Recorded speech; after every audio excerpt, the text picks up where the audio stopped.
Korean pop band BTS এর নাম শোনেনি এমন মানুষ খুব কম পাওয়া যাবে। 7 তরুণের ব্যান্ড দলটির পুরো নাম বাংতাং সনিয়ন্দন, যার অর্থ বুলেট প্রুফ বয়েজ স্কাউট।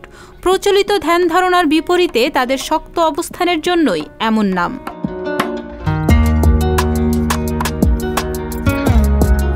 আলোচিত এ ব্যান্ডের দলনেতা র্যাপার RM। এক নামেই তাকে BTS ভক্তরা চিনে থাকবেন। এবার RM প্রথম একক অ্যালবাম নিয়ে আসছেন, যদিও খবরটি বেশ পুরনো। নতুন খবর হলো RM এর সেই অ্যালবামের শিরোনাম রাখা হয়েছে ইন্ডিগো, যেটি প্রকাশ হবে আগামী 2 ডিসেম্বর।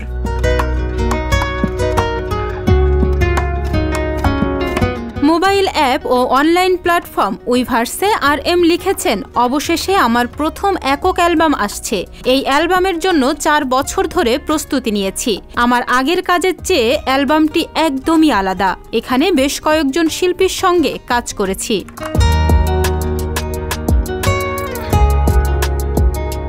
চলতি বছরের জুনে BTS এর সঙ্গে দলগত গানের বাইরে একক গানে সময় দিতে ব্যান্ড থেকে সাময়িক বিরতি নেন RM জেহোপরা।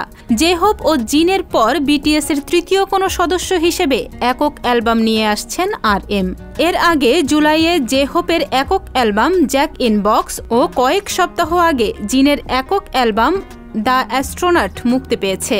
দলগত অ্যালবাম হিসেবে গত জুলাইয়ে সর্বশেষ BTS এর অ্যান্থোলজি অ্যালবাম প্রুফ মুক্তি পেয়েছে। BTS জানিয়েছে একক অ্যালবামের পাশাপাশি দলগত অ্যালবামেও কাজ করবেন ব্যান্ডের সদস্যরা।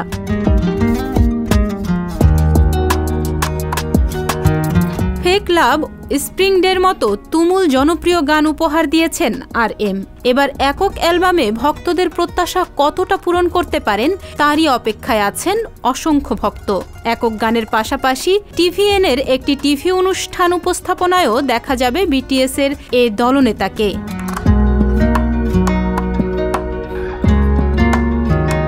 তাহনিয়া ইয়াসমিন, বিনোদন ডেস্ক, সংবাদ প্রকাশ। সংবাদ, ফিচার ও অনুষ্ঠানের জন্য ভিজিট করুন সংবাদ প্রকাশের ওয়েবসাইট এবং যুক্ত থাকুন ফেসবুক পেজ ও ইউটিউব চ্যানেলের সঙ্গে।